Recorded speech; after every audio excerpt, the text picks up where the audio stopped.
So, ito yung problem 3.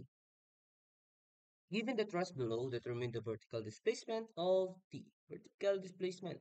So, delta at D and joint E. Mga vertical to.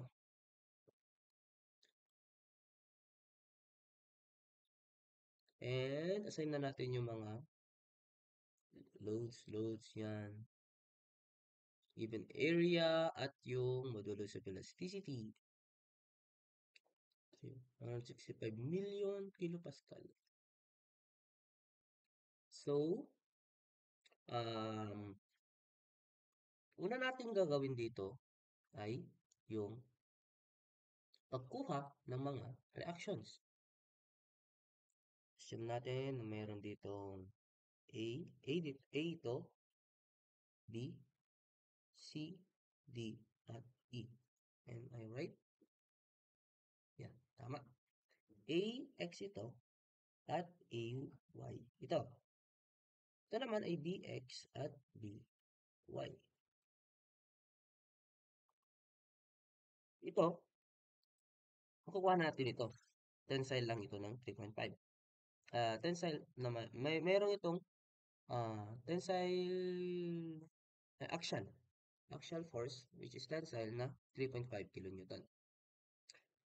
Ito, magiging 0 si BY kasi hindi sa pag-determine ng zero force members, kapag itong support reaction ay collinear sa isang member at may load dito or member, ito ay magiging 0. So, ang BY natin ay ma-exclude na. Tatanggal. And then, we can now solve for the forces on each member. So, we know na for AD, F, AD, it's not AD, F, CD. FCD is equal to 3.5 kilonewton tensile. Dito tayo mag-umpisa kasi alam natin na makukuha natin ang value ng EC. Kapag at joint E, yung FBD niya, mayroon siyang 13 dito, mayroon siyang member dito na CE, at mayroon din siyang CE na, ay member na DE. Kapag nag-summation of forces Y tayo, makukuha natin si CE. Ito ay 10 at ito ay 7.5, kaya ito magiging 12.5. Kaya ang Fy natin ay CE times 7.5 over 12.5 minus 13 is equal to 0. Kaya ang CE natin ay compression. Hindi, tension.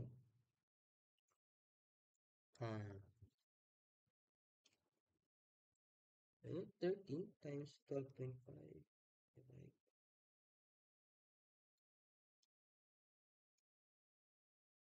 7.5. Oy, 65 over 3. Tama ba? Tama. Magiging 65 over 3 kilo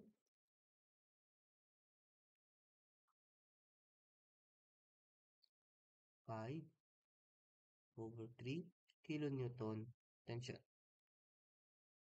C ito. And then for DE, kapag nag-summation of forces along X tayo, positive to the right, negative DE, minus din si CE na 65 over 3 times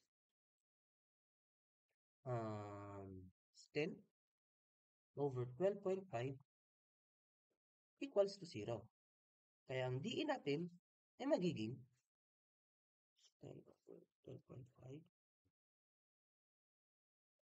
negative 52 over 3 kilonewton or 52 over 3 kilonewton compression. So ito ang magiging force natin sa member DE. Since we already know force ng CE at force ng DE, we can solve for AD, which is compression din. Alam naman natin na, sulit mo lang natin ito, FCD, what's that CD? F, ano na kuha natin? CE is equal to 65 over 3 kilonewton tension, CF DE 52 over 3 kilonewton compression. At CF AD compression din. Kilonewton compression. Tama ba ako? FAD. And then, ano pa hindi pa natin nakukuha? Ito. Kuha na natin to. Ito.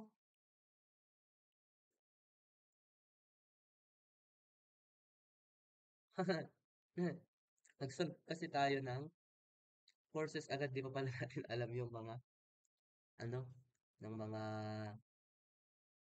ano dito? Reactions. Sige. Solve muna natin yung mga reactions. Mag-summation of moment tayo at A equals to 0, counterclockwise positive, giving Bx, negative Bx, times 7.5 minus 3.5 times 10 minus 13 by 20 equals to 0. Kaya ang Bx ay magiging, compute na lang natin, negative 118 over 3 kilonewton or 118 over 3 kilonewton to the right. To the left pala. To the left. Solve natin kung tama. 3.5 times 10 minus 13 times 10 divide by 7.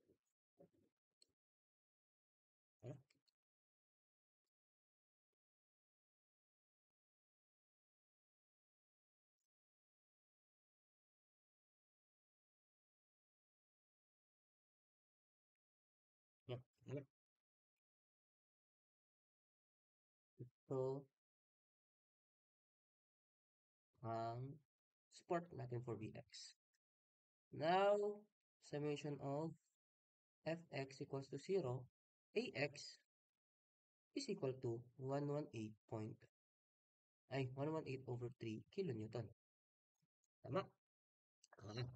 At kapag nag-summation of Fy naman tayo equals to 0, so right to the right positive, upward positive, ang value for Ay, counter niya lang naman itong dalawa, which is 16.5 kilonewton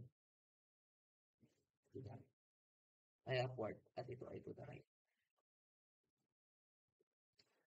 Kaya, since alam na natin yung mga support reactions, alam din naman natin na ang F, B, C ay,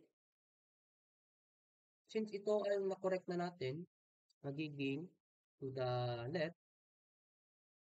kaya, tension says na 118 over 3 kilonewton tension.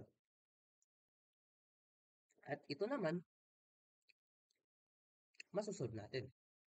At joint A,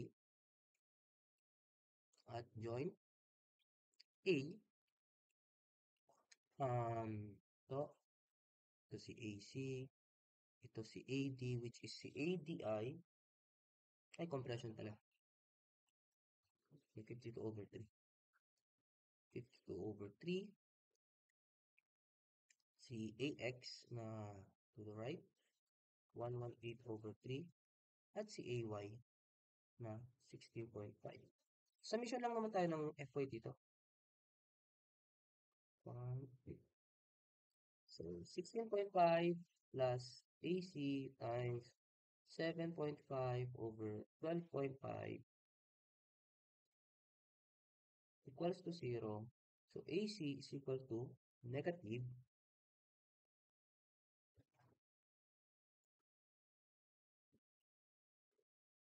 55 over 2. Tama. Or 55 over 2 kilonewton compression. FAC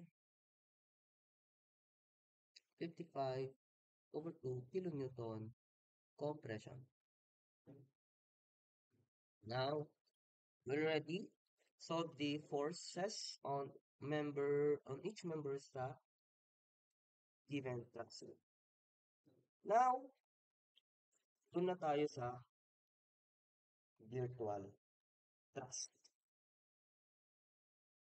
Okay, dito na tayo. Sa virtual thrust, virtual thrust. Copy natin yung thrust. Ito. Oops. Oh, sorry. Dito pala. Tapos, sa din dito. Oops.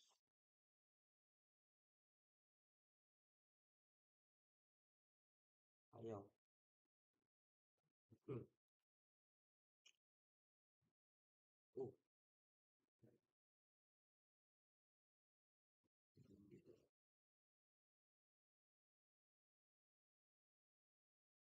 Diyan.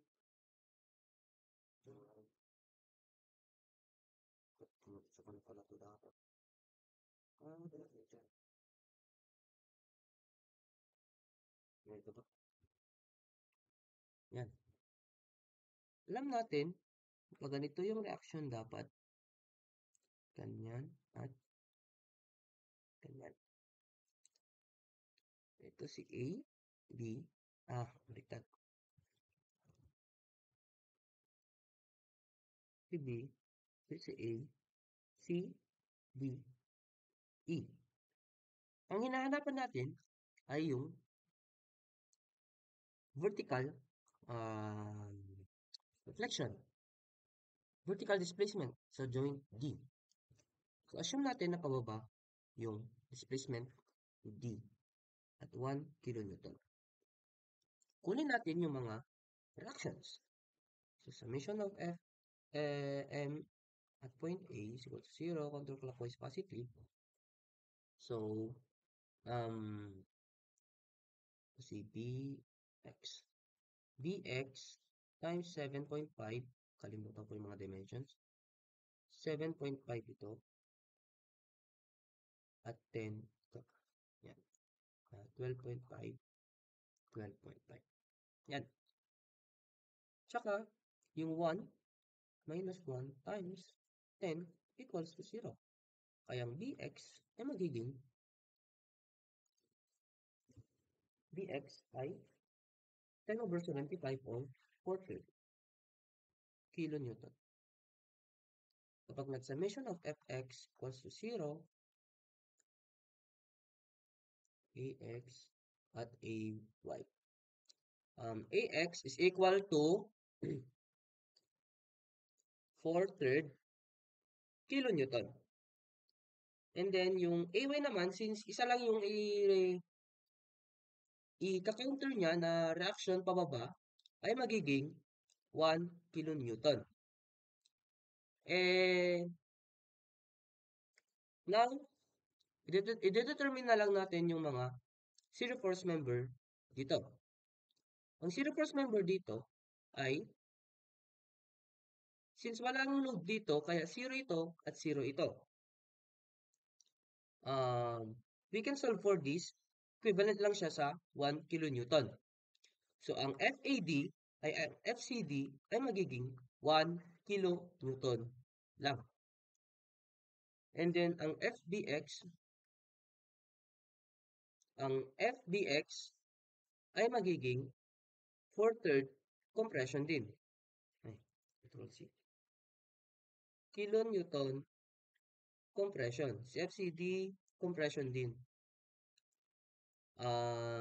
Ano pa masosolve natin? 0 din dito. 0 din yan. Tapos, so, ano ulit yung mga 0? FAD equals to 0. FDE equals to 0. FCE equals to 0. At saka, ang tanging masosolve na lang natin ay yung 1, 2, 3, 4, 5. Ito. FAC. Kapag nag-joint A tayo, at joint A, we know that 1, AX is 4/3, and then ito ay si AC. Kapag nag-summation moment, ay forces Y equals to 0, upward positive, 1 plus AC times 7.5 over 12.5 equals to 0. And AC will now equal to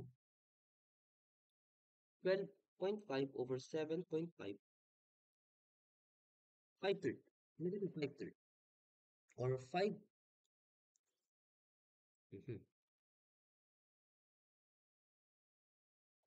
5 over 3 kilonewton in compression.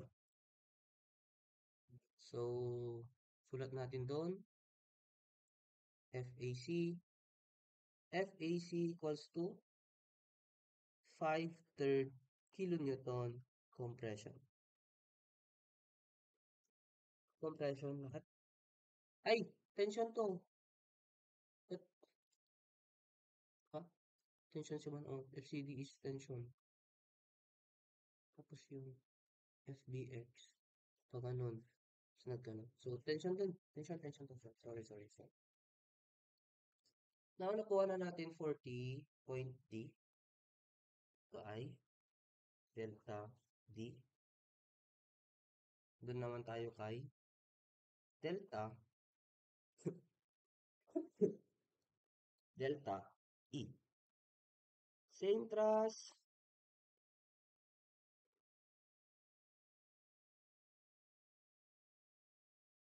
Yan.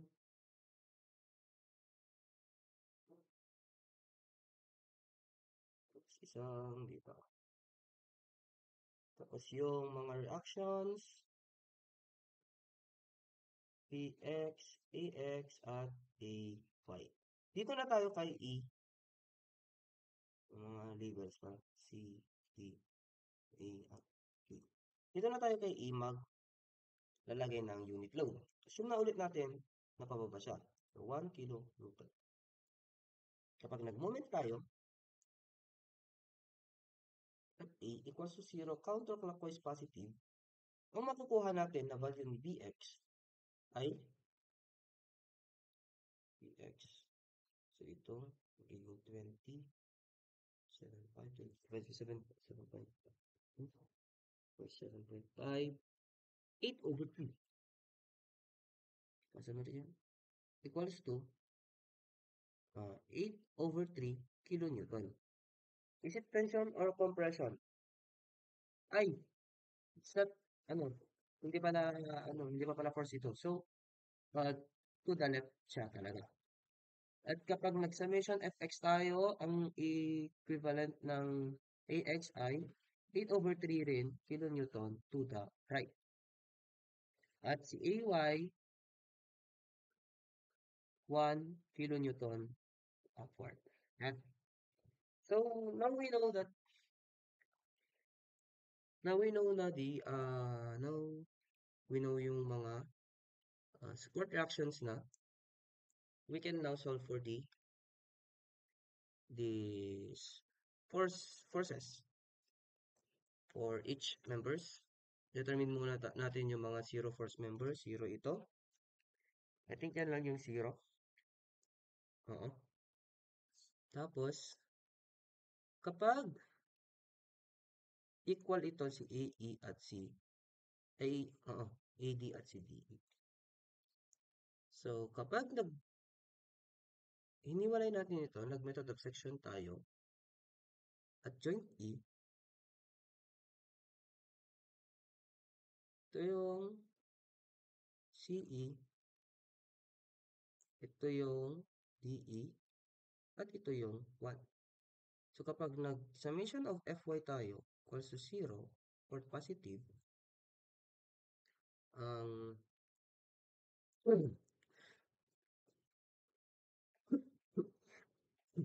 excuse me, ang value ng CE, so, upward CE times 7.5 over 10, 12.5 pala yan.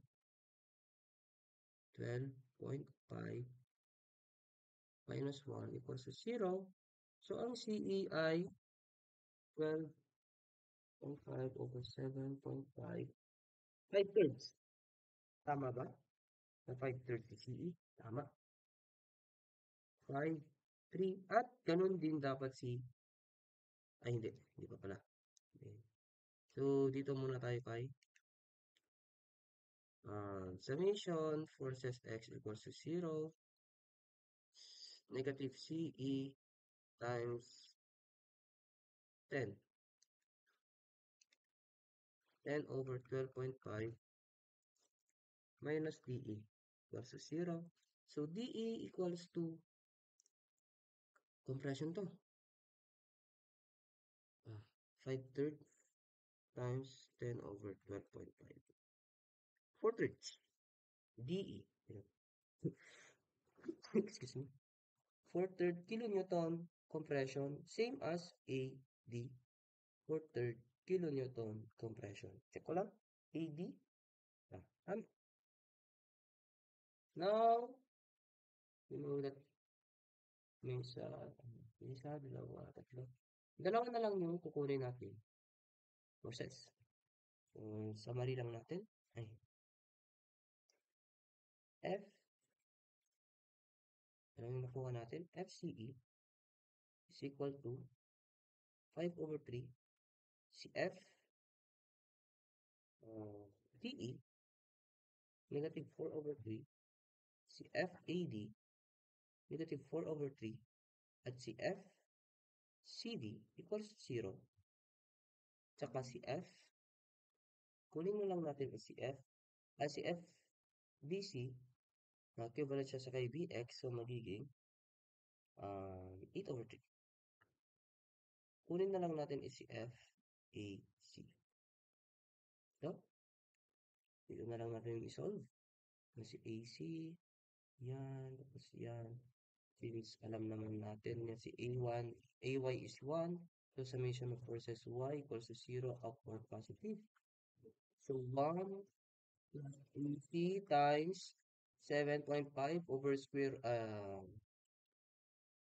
over 12.5 equals to 0. So, AC equals to 12.5 or 4/3. 5/3. 12.5 over 7.5. Negative 5/3. Negative 5 over 3. Negative 5 over 3.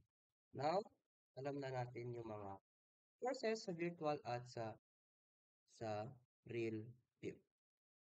Let's make a tabulation or data. Si member to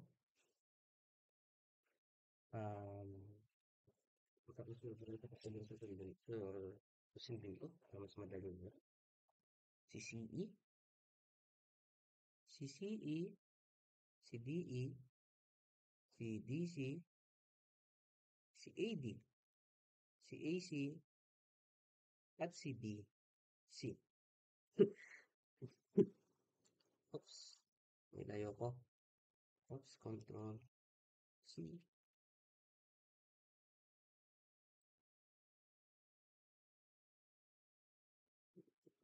Yan. Ah, delete na lang natin yun. Tapos, CE, DE, DC, AD, AC, at saka BC. Yung mga length nila na 12.5, 10, 7.5, 10, 12.5, at saka 10. Yung kanilang F forces sa real system na dito nakuha natin sa real system, dito nilagay natin 35C, 3.5C CD, 3.5C CD, 65/3.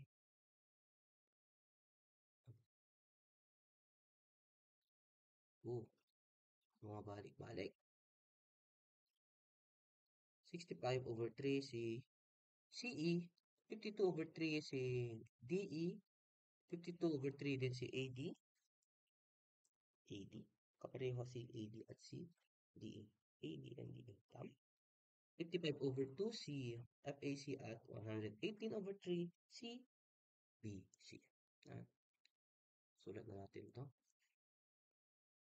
Si CE ay 65/3. Si DE ay negative 52/3 kasi compression siya. 3.5 si DC. At saka negative 52/3 din si AD kasi compression din siya. At same compression din si AC na 55/2. At saka 118/3. Oops. Over 3. Yan. Next natin na isusulat ay yung force sa virtual system,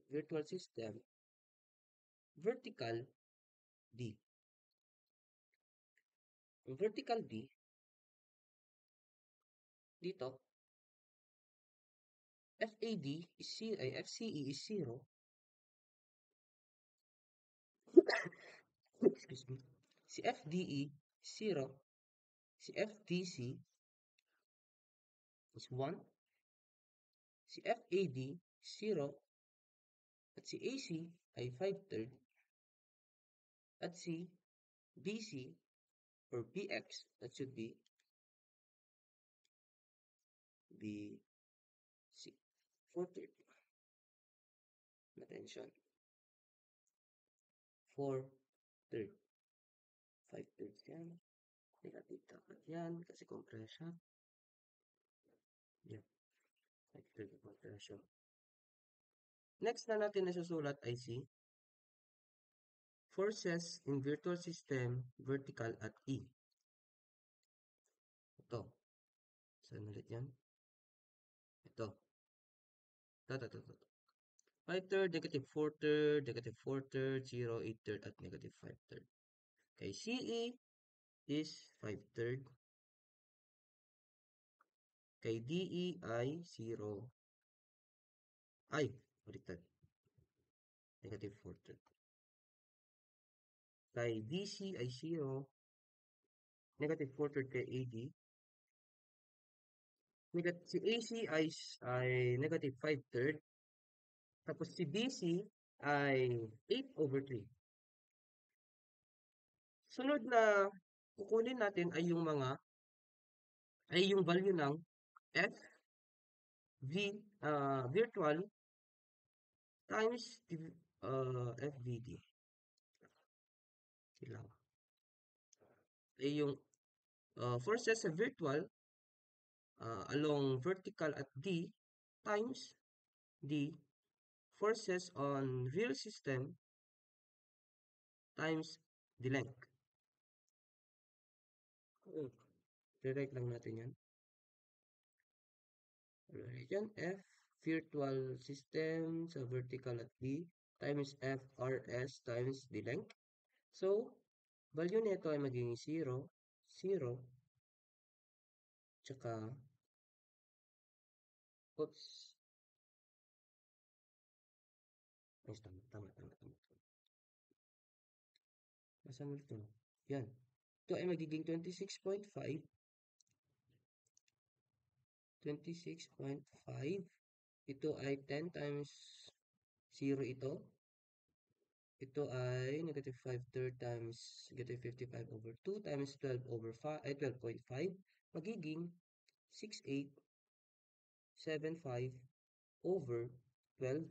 At ito naman ay magiging, diba, 4 third times 18 over 3 times 10, magiging 4720 over 9. Sunod naman natin is i-solve ay yung forces on virtual system VE, vertical at E, times the forces at our real system times the length, which is, ito ay magiging 8125 over 18. Ito ay, ito at ito, mag-multiply lang, magiging 2080 over 9. Same as here kasi kapareho lang siya. Magiging 2080 over 9. Ito magiging 0. Tapos ito magiging same lang sila, 875 over 12. At ito ay magiging 9440 over 9. Now, alam na natin yung now that we know the datas that we needed to solve. Oy, ayaw maibuhat. Ngayon alam na natin itong mga data na ito para ma-solve natin yung mga hinahanap na deflection at mga virtual work load sa wait lang po.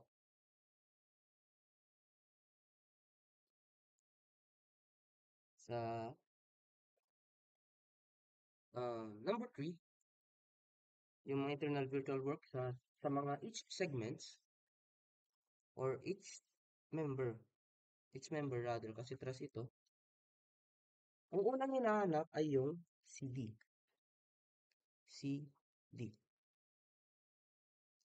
Internal virtual work sa CD. Formula niyan ay 1 over AE times yung FVS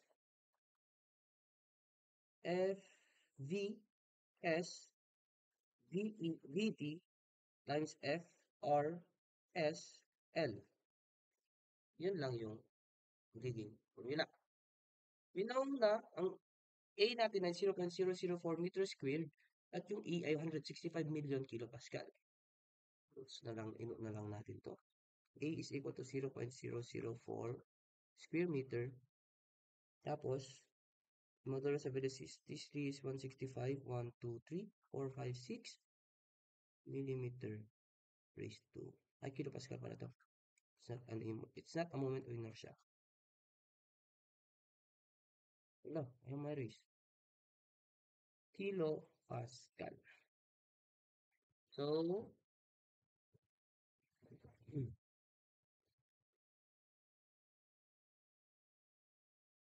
solve na lang natin ito.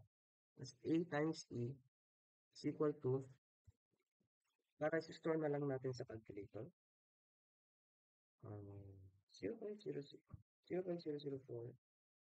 times 165, 1, 2, 3, 4, 5, 6.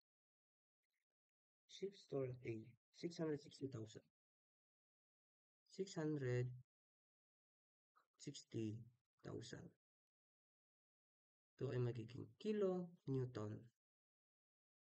Kilonewton per meter squared. So, kilonewton. So, CD, that is for deflection. So, CD, so 1 over AE times, ano ulit si CD? 0. Is a 0.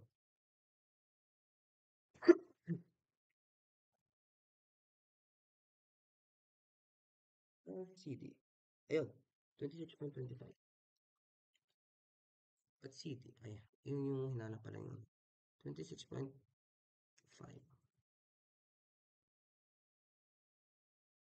26.5. So, magiging 26.5 over alpha A. Yan. Ano yung answer dapat dyan? E raised to 5.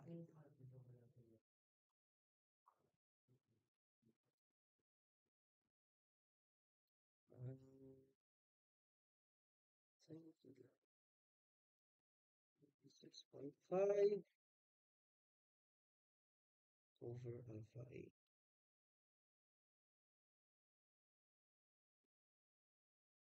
At parang mali yung answer ko.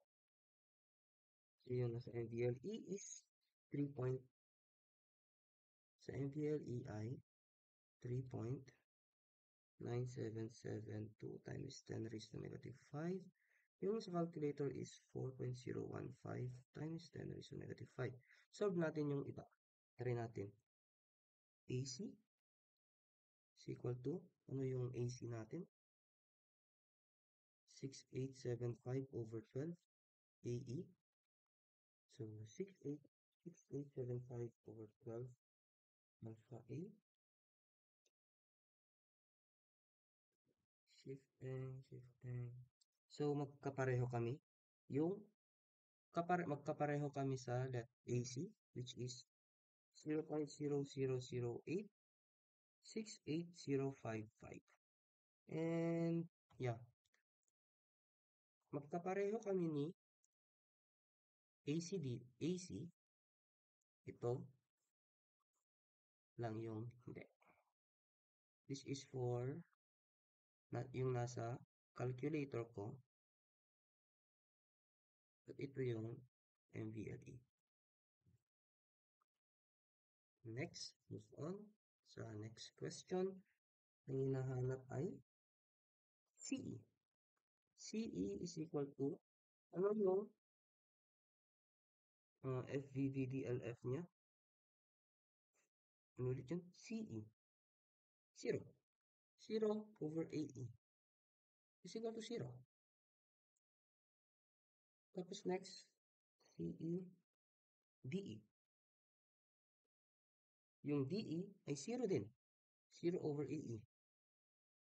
0. Nakalimutan ko din pala yung mga units ito. Ito, kilonewton dot meter.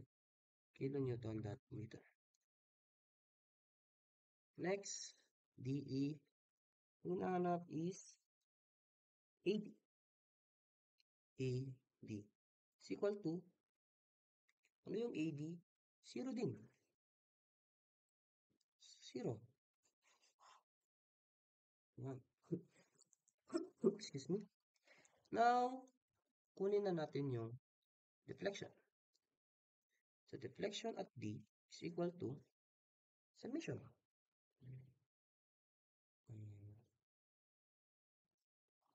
Summation ng mga internal virtual work. So, equals to AC plus, ang meron lang ay AC plus CD, which is delta D is equal to 4.015 times 10 raised to negative 5 plus 0.000865055. So, delta D ay magiging 4.015 times 10 raised to negative 5 plus 0.0008. Ano yun? 0008. 0.0865055. Oh, wrong. Wrong. Wrong. Nakalimutan ko pala. So, wrong. Wrong yung ano. Wrong yung sinabi ko dito na internal virtual work. supposed to be summation of FD lang pala. Summation of FVD. FV. FV. V. D. L. F. R. S. So, magiging dito 26.5 plus 6875 over 12 plus 4720 over 9.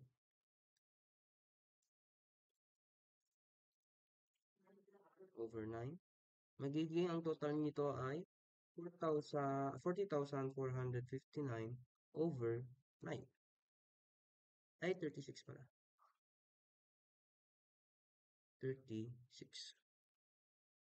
So, cancel ito eh. Cancel din ito. Magiging 40,459 over 36. Divide natin sa A, E, which is ang delta D is equal to 40,459 over 36 divide by alpha A, magiging 1.702819 times 10 raised to 3. Ito ay naka-meters lang.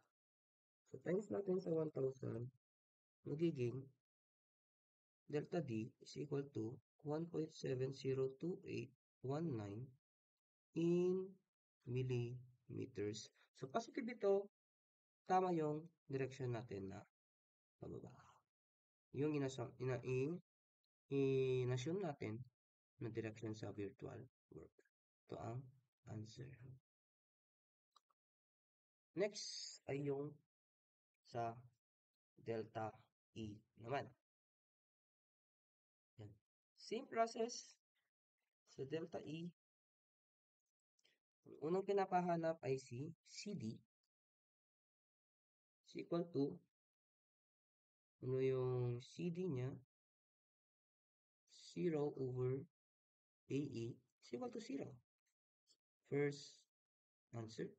Next na pinapahanap is AC is equal to AC is equal to 5 over 3 AC 6875 6875 over 12 divided by A. Magiging 6875 over 12 divided by alpha A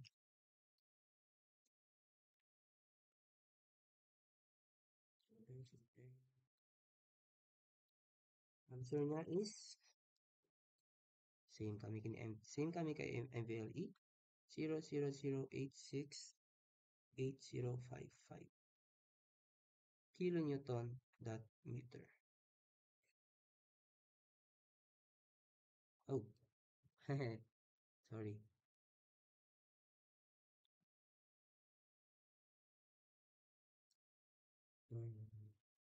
Version. Yan.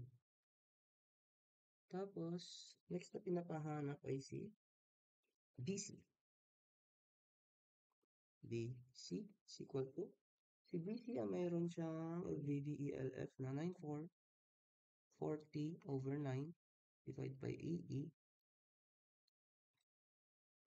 over 9 divided by alpha A.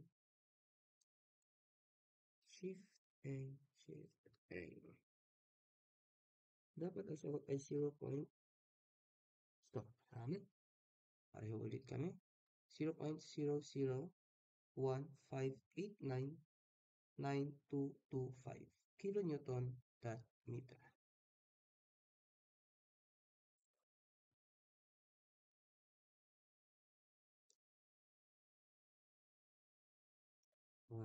Next na pinapahanap ay si ano yun?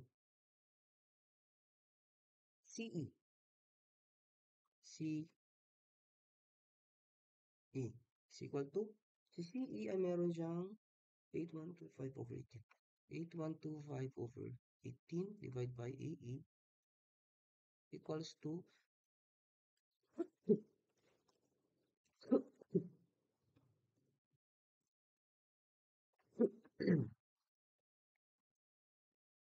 0.0006838838. Oh, pangit. 068, ah,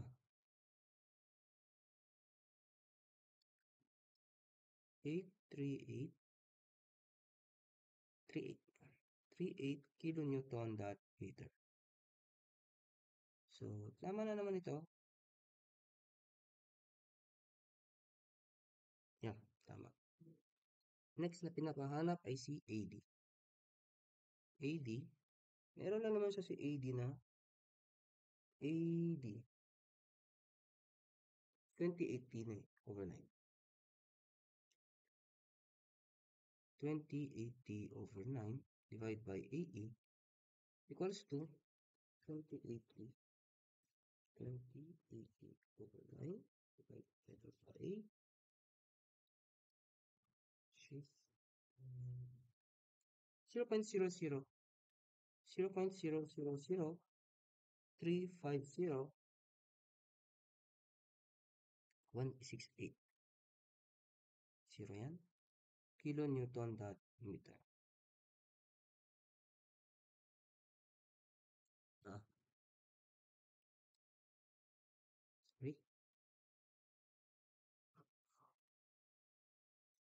Next, last ay yung deflection sa E, which is summation lahat ng mga FVVELF, which is 8125 over 18 plus 20 over 2080 over 9. Dalawa ito, so times 2 na lang. Plus 6875 over 12 plus 9440 over 9 equals to 30,425 over 12. So, ito ay magiging 30,425 over 12 times 1 over A, which is 30,425 over 12 divided by alpha A, shift 0.0038. 0.0038454 meters. Ang hinahanap ay millimeters. So, times natin sa 1,000. So, magiging 3.841540404 millimeters. So, positive na naman. Tama yung assumption na pababa.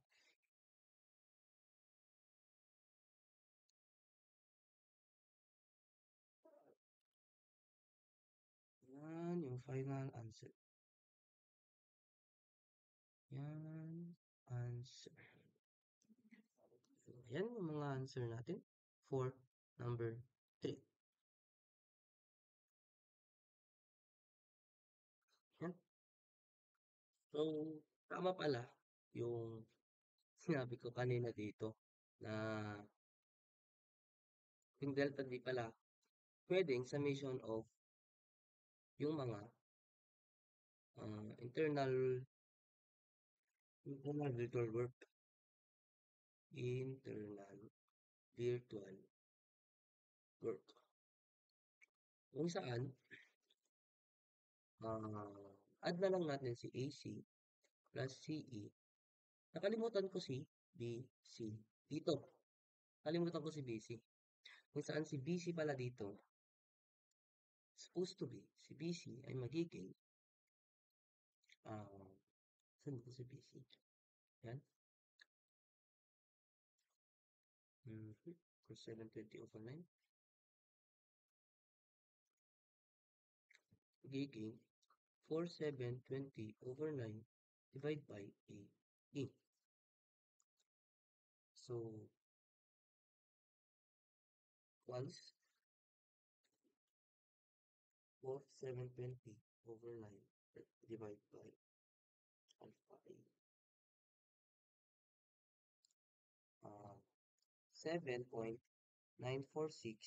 7.946127946 times 10 raised to negative 4 kilonewton that meter.